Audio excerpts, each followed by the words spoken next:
Samantala, Idol, pagdaraos naman po ng Undas 2025 sa Pangasinan, initially peaceful. Ayon po yan sa pang PPO. Para sa detalye, kasama natin Idol Jam Victorio. 104.7 IFM Report.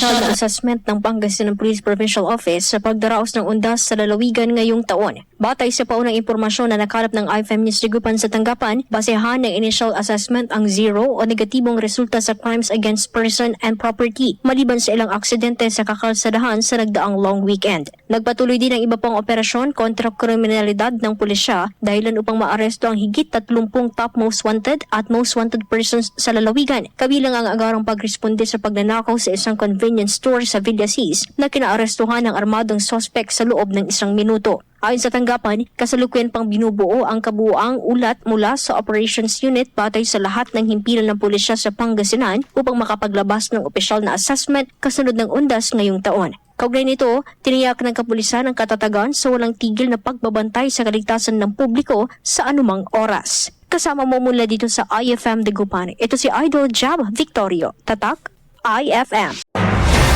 IFM News. IFM News.